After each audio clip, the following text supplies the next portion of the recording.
నిన్న 2 రోజుల క్రితం తిరుమల తిరుపతి దేవస్థానం నందు క్యూ లైన్లో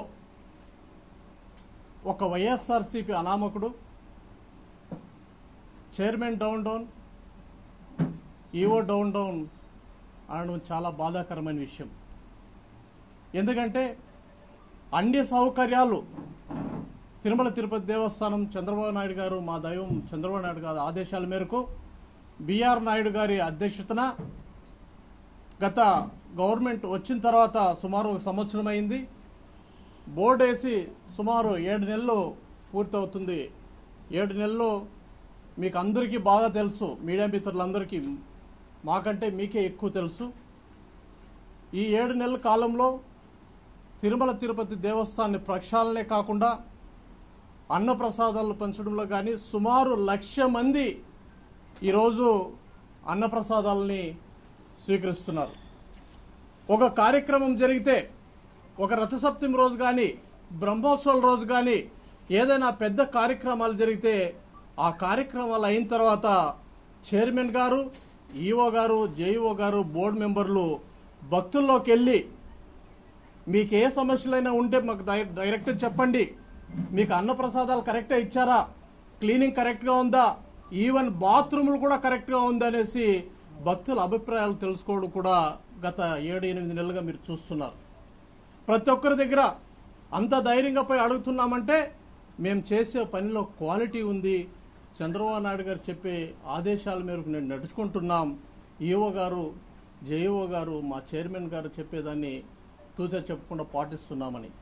ఈ వైఎస్ఆర్సీపీ నాయకుడు కాకినాడకు సంబంధించి ఇది పథకం ప్రకారమే చేశారని మేమందరూ వైఎస్ఆర్సీపీ లీడర్స్ పథకం ప్రకారమే చేశారని కూడా మేము చెప్పుకుంటున్నాం. ఎందుకంటే బోర్డు అయిన తర్వాత ప్రతి నెలకు ఒక కార్యక్రమంగా పెట్టుకొని ఈ వైఎస్ఆర్సీపీ లీడర్లు, జగన్ ప్రభుత్వం, ఈ కరుణాకర్ రెడ్డి, ఈ రోజా వీళ్ళంతా తిరుమల టార్గెట్ చేసుకున్నారు. ఎందుకంటే గవర్నమెంట్లో, ప్రభుత్వంలో చంద్రబాబు నాయుడు గవర్నమెంట్ ఇప్పుడు చేస్తుండే విషయాల్లో ఏది వాళ్లకు దొరకలేదు మైనస్ పాయింట్లు. ఒక హిందూ ధర్మాన్ని, ఒక హిందూ మనోభావాల్ని దెబ్బతీసే విధంగా నడుచుకోవాలనేసి తిరుమల తిరుపతి దేవస్థానం ప్రతి నెల ఒక టార్గెట్గా పెట్టుకున్నారు. అదేవిధంగా జనవరి నెలలో ఈ వైఎస్ఆర్సీపీ లీడర్లు కరుణాకర్ రెడ్డి మొన్నే అన్నాడు 2,000 మంది నా నిఘా నేత్రాలు ఉందనేసి. అప్పుడే మాకు అనుమానం వచ్చింది. ఈ తొక్కిసలాట్లో కూడా ఈ వైఎస్ఆర్సీపీ నాయకులు 6 మంది ప్రాణాలు పోయేదానికి కూడా కారణం ఏమో అని విచారణలో కూడా దగ్గరలో తెలుస్తుంది. కాబట్టి అది కూడా మాకు ఒక అనుమానం ఉంది. అదేవిధంగా ఫిబ్రవరి నెలలో గుండు కొడితే 100 రూపాయలు, అంటే నెలకు ఒక ప్రోగ్రాంగా పెట్టుకున్నారు ఈ భక్తులు, హిందూ భక్తుల మనోభావాలను దెబ్బతీయాలని. గుండు కొడితే 100 రూపాయలు అనేసి పాత గత 3 ఏళ్లకు ముందు వీడియోని దాన్ని రిలీజ్ చేసి ఆ వైఎస్ఆర్సీపీలో పనిచేసే సోషల్ మీడియా వ్యక్తే దాన్ని వైరల్ చేసి దాన్ని చాలా వరకు చెడ్డ పేరు తేవాలనే ఒక ఉద్దేశంతో ఈ వైఎస్ఆర్సీపీ నాయకులు చేస్తున్నారు. అదేవిధంగా మార్చిలో, జనవరి అయింది, ఫిబ్రవరి అయింది, మార్చిలో పాపి వినాశం డ్యాంలో బోటింగ్ పెడుతున్నారని ఇంకొక ఇష్యూ తెచ్చిపెట్టారు. అంటే వీళ్ళు ప్రతి నెల ఏదో ఒక కార్యక్రమాన్ని చెప్పి హిందువుల మనోభావాలు దెబ్బతీయాలని ఈ వైఎస్ఆర్సీపీ లీడర్లు. మళ్ళీ ఏప్రిల్లో గోవుల మరణం, ఇది నిజంగా చాలా దౌర్భాగ్యం. హిందూ సమాజానికి తలంచుకునే విధంగా ఆ కరుణాకర్ రెడ్డి, ఈ వైఎస్ఆర్సీపీ నాయకులు ఆ గోవులు చనిపోయే విషయంలో చాలా బాధేస్తుంది. అది ఎంతవరకు నిజం?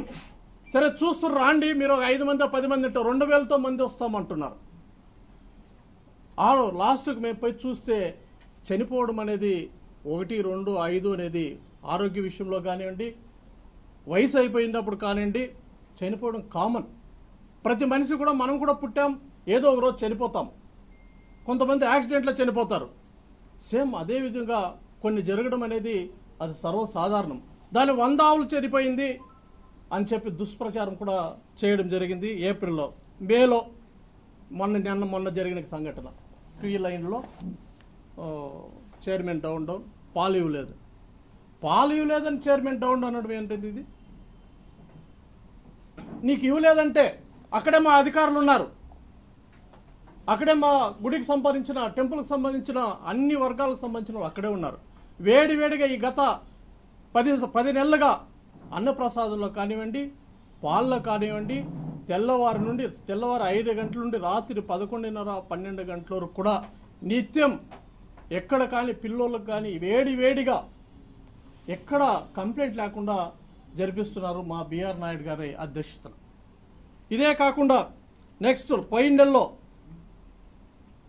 తిరుమలలో తెలంగాణకు వాటా ఇవ్వలేదు. పోయిన జూలైలో అంటే చాలా ఉంది. ఇంకా ఒక భక్తుడికి ఒక లడ్డు మాత్రమే ఒక దుష్ప్రచారం చేశారు. జంతుకవు కలిపి ఎదురుదాడి చేశారు. ప్రసాదంలో జరిగిందని ఒకసారి చెప్పారు. అన్నమయ్య విగ్రహానికి శాంతా క్లాస్ టోపీ పెట్టడం కూడా జరిగింది, అదే ఒకటి చెప్పారు. అంటే వీళ్ళు వైఎస్ఆర్సీపీ లీడర్లు ప్రతిసారి తిరుమల తిరుపతి దేవస్థానాన్ని దుష్ప్రచారం చేసి భక్తుల మనోభావాలు దెబ్బతీస్తున్నారు. మీకు అట్లా ఏదైనా అనుమానాలు ఉంటే మేము చేసింది ఇది చేశాం, మీరు గత 5 సంవత్సరాల్లో మీరేమేం చేశారని కూడా మీడియా మిత్రులకు తెలుసు, ప్రజలకు తెలుసు. విగ్రహాలు పగలగొట్టింది మీరు కాదని అడుగుతున్నా. ఈరోజు నేను రథాన్ని కాల్చింది మీరు కాదని అడుగుతున్నాను. ఎందుకు మీరు తిరుమల తిరుపతిని టార్గెట్ చేస్తున్నారు?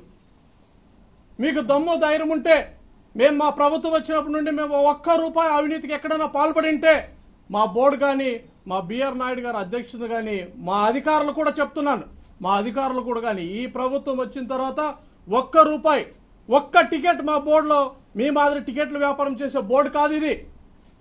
సుమారు 1,600 కోట్ల రూపాయలు కమిషన్లు మేము ఆపామనే, దీనికి ఇంజనీరింగ్ వర్క్లు మొత్తం ఆపామనేసి మీరు ఈరోజు తిరుమల తిరుపతి పైన దుష్ప్రచారాలు చేస్తున్నారు.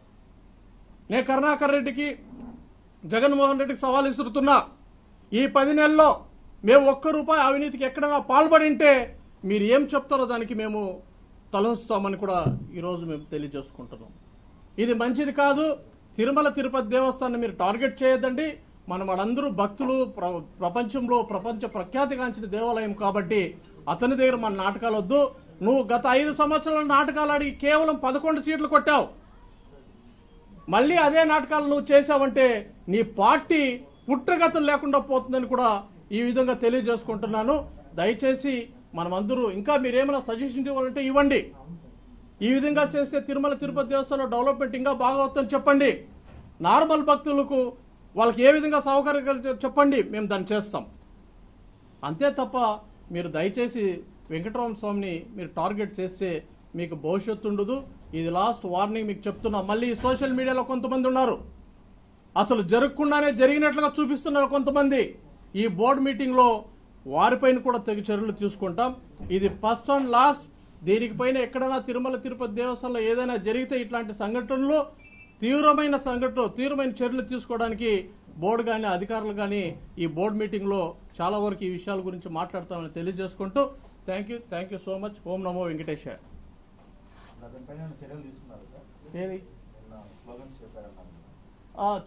చర్యలు తీసుకోలేదు, కంప్లైంట్ ఇవ్వమని చెప్పాము ఆల్రెడీ అధికారులకు. ఖచ్చితంగా ఏం చేయాలని చేస్తాం, దాంతో వదిలిపెట్టే ప్రసక్తే. దీనిపైన ఎక్కడ జరగకుండా బోర్డులో మేము తీర్మానాలు కూడా పెడుతున్నాము. ఎందుకంటే ఫస్ట్ టైం ఇది జరిగింది కాబట్టి ఏ విధంగా చేయాలో, ఏ విధంగా చేస్తే సరిపోతుందా లేదని చూసి ఇచ్చేస్తాం. తిరుమల పైన సీఎం గారు సమీక్ష చేస్తాం అన్ని చెప్పారు, సీఎం చేయలేదు. లేపాక్షి జంక్షన్ లైన్ ని క్యూ లైన్ ని శిలాధారణము గోగర్భం ఆ వైపు మళ్లించారు.